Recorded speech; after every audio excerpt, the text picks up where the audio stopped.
I'm going to tell you about a tabletop game, a card game called Yomi 2 that's modeled after fighting games like Street Fighter.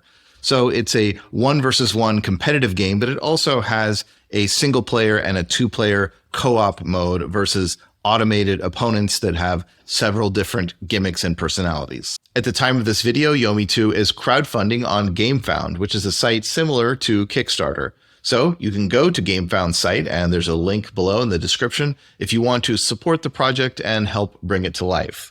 And if you're watching the video later, then hopefully crowdfunding went well, and then you can check out Yomi 2 at sirlingames.com. I'll tell you a little bit about the history of this game and then talk about its design. And I'll break that into a few videos so it's not too long. This time I'm just going to look at the whole design from just one angle, and then we'll zoom in on different parts of it in later videos. So let's dig into it. To understand the history of this game and where it came from, I think it's helpful to know a little bit about my history and my background.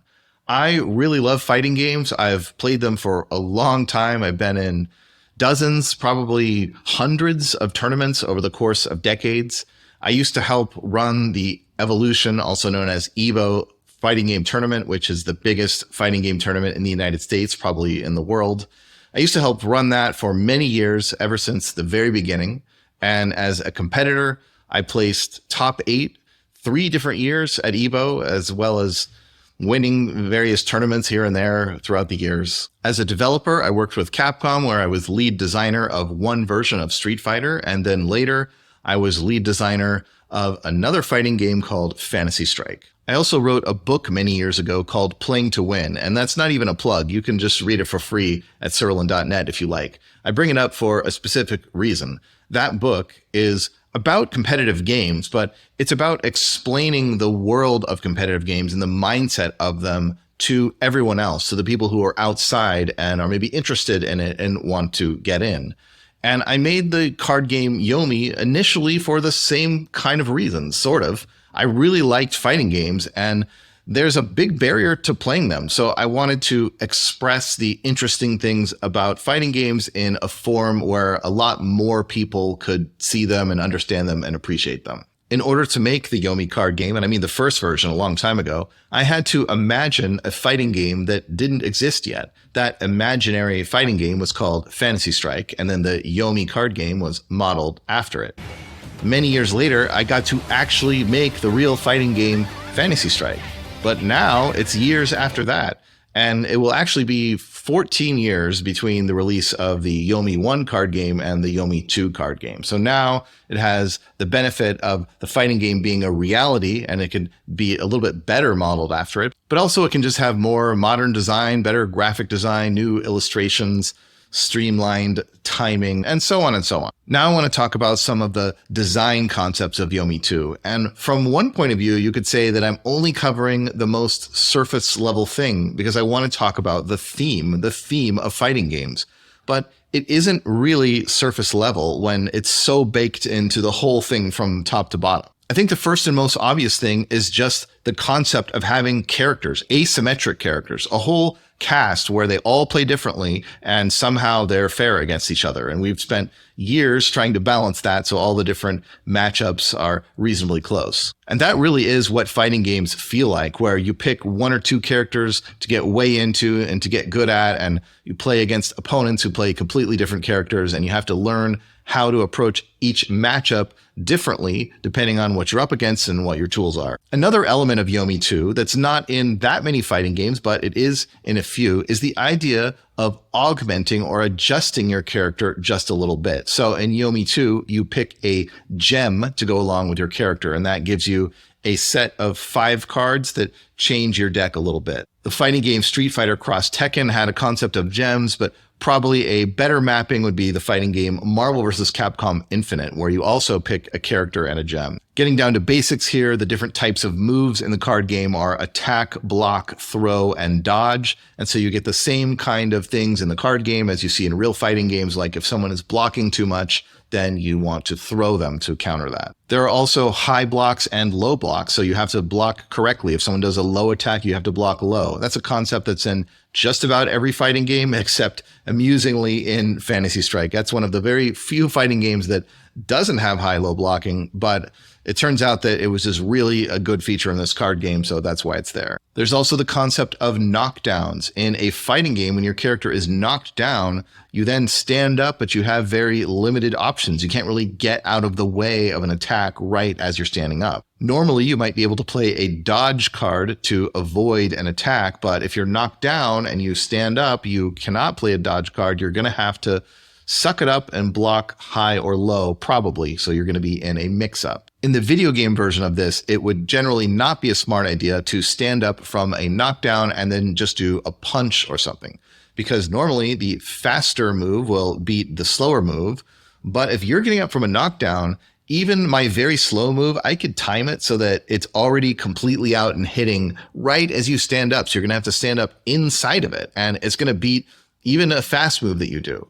And that is handled in the card game too. If you are fighting someone who is getting up from a knockdown, then your moves are sped up tremendously, so they beat most things the opponent would do. Now, the naive way to design this would be just a straight speed bonus, and it would allow something to out-prioritize even a so-called invulnerable move like a Dragon Punch. But there's a subtlety here that's really important to capture from fighting games. It might sound like a little detail, but it's a big deal, and it really shapes how these games are played. And that is that when you are getting up from a knockdown, it is sort of like my moves are faster, but there's a limit to that. You have a type of move, which is usually called a reversal in fighting games, that's so good, so fast, so invulnerable, that even if you're knocked down, even if my punch is right on top of you, that type of move, the reversal, will still win. Yomi 2 has that type of move. It's all of the moves in the game that are faster than speed 10, and their little stopwatch turns black to show you that it's special and that it's going to beat even normal moves that are sped up from a knockdown situation. Another concept from fighting games that is in Yomi 2, but it was not in Yomi 1, is frame advantage. This is something that I tried for years of development in Yomi 1 to fit it in somehow, and I could just never make it work because it was always way too confusing, so I had to cut it. But I finally figured out how to incorporate this in a way that is not confusing at all. In tabletop games, you often have to simplify something down to its essence. You don't really need to capture every possible number or slight difference that might occur in a video game. If you can just get the gist of it across, it can be enough. And so that's what's going on here. It's this concept called the edge. Sometimes when you do a move, it will say that next turn you have the edge, which is a yellow plus token, and it means that your moves are 3 speed faster than they normally would be. It's the same concept with knockdowns, though, where your moves can only speed up a certain amount. They can't go past that 10 speed threshold. Anything that's faster than that, that's a reversal, and that's always going to win, but it's still a really helpful thing to have the edge. I've mentioned reversals several times, this concept of a move that's really fast, faster than speed 10, and it's useful even if the opponent has the edge or even if you're knocked down. And the number of these really fast moves that a given character has really varies. It depends on what the character's all about. Some characters have 2 or 3, some have 1, some don't have any at all. So in order to ensure that all characters have at least one really good fast move, there is a feature called Burst, and it's something from the Guilty Gear fighting game franchise. I mentioned earlier that when you pick your character, you also pick a gem to augment them, and each gem comes with one Burst card. That's a card that's really, really fast and that beats almost everything. And then depending on which gem you picked, it will do a different special thing when you hit with it. You can think of it as like one get out of jail free card if you are knocked down. Another big feature in Yomi 2 that didn't quite exist at all in Yomi 1 is the concept of projectiles. Projectiles are a big deal in fighting games, zoning people, keeping them away, and controlling the match. So in Yomi 2, there are several characters that have projectile attacks, which is a new class of attacks in the game. I won't go into the exact mechanics of how they work, but the point is that they are something that you can play the same card over and over again in combat as long as you don't get hit doing it. You can slowly deal a little bit of damage each time the opponent blocks them, and you are a little more safe than usual in doing these kinds of attacks. If the opponent dodges them, they're not able to actually hit you back, so you can keep up your fireball spam. You can build up your hand of cards over time by doing a few fireballs, so you are lightly controlling the match. There are ways to counter it, but you're really forcing the opponent to deal with your projectiles. And so when you fight against a zoner character in Yomi 2, it really feels different than if you fight against a rushdown character, say. Another big feature of fighting games is combos. That's when you hit with one move and then you can do another and another and another and do a whole bunch of damage. So there's a kind of a similarity in the Yomi card game and real fighting games in that it's not always so precise. You can't always do exactly the perfect combo. It sort of depends on timing and setup and your execution in the video game version.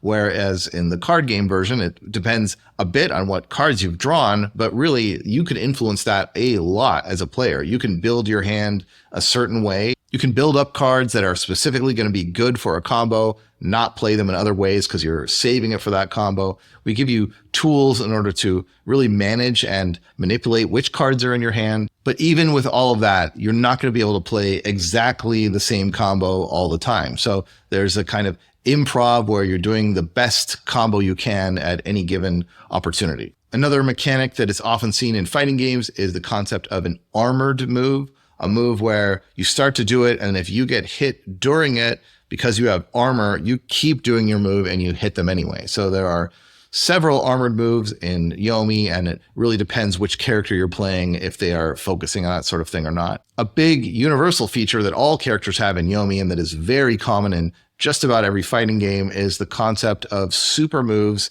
and a super meter that limits how often you can do those. Your super meter starts empty, but you can build it up to level 3, and some supers cost level 1, some cost level 2, and some cost level 3. Every character has 2 different super moves. When you put all these mechanics from fighting games together into a tabletop game, and really way, way more of them than just the ones I've told you about, you get more than just the trappings or superficial feel of a fighting game. You actually get a lot of the same kind of dynamics, which is really interesting. In the video game world of fighting games, it's incredibly common to have situations where you knock down the opponent, and then if they are kind of a new player, they will do a really fast invulnerable move right as they get up 100% of the time.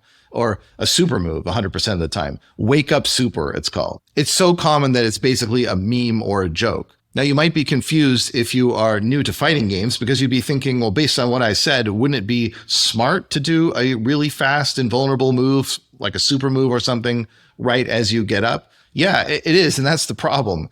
Everyone knows that that's what's coming. And so if you do that 100% of the time, these are also the types of moves that the opponent can block and punish you. And that is also a mechanic in the Yomi 2 card game, is blocking moves that are labeled as unsafe and then getting to punish them extra hard. So an experienced player of fighting games knows that sometimes they do want to wake up super, but a lot of the times they have to just be conservative and block. And you get exactly the same kind of thing in the Yomi 2 card game, where when people are new, they wake up super or burst in this game, like every time. And the single player and co-op mode even has one of the automated opponents going all in on that. He's like the ultimate wake up reversal attack, reversal super type character. So you learn that that's kind of a joke and how to beat it. A few more examples. In some versions of Street Fighter, Guile has a sonic boom, a projectile attack that's so slow that he can throw that and then follow behind it. And then if you block it, he can just throw you right afterwards. And it's kind of annoying.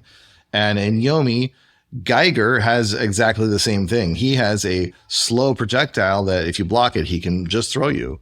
Or there's Setsuki. She's a rushdown character, and in true rushdown character form, right from the start of the match, she can just go crazy and spend a ton of cards on combos.